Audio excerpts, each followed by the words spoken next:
Hello, my name's Andrea. And my name's Karina. And today we're going to be talking about DNA replication.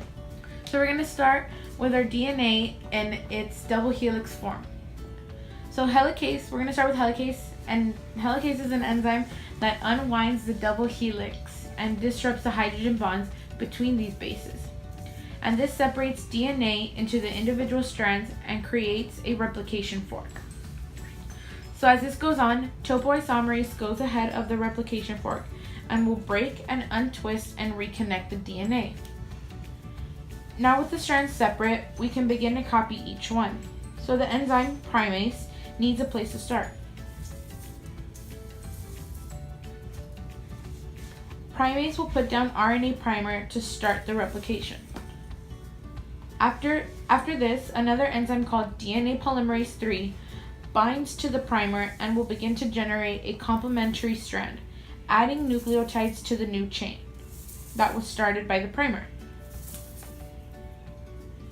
This process will be different for each strand. On the leading strand, DNA polymerase follows helicase and synthesizes one continuous strand of DNA.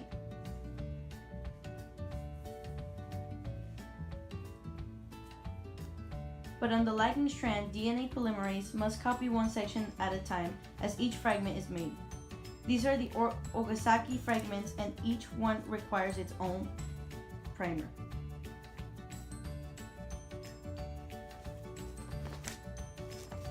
After this, DNA polymerase will swap out the primer nucleotides for DNA nucleotides.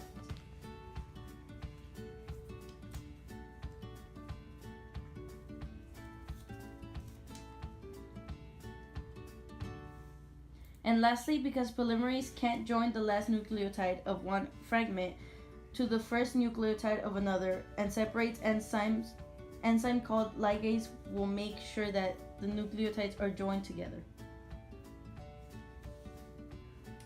So to recap on DNA replication, helicase unwinds the helix and separates the strands.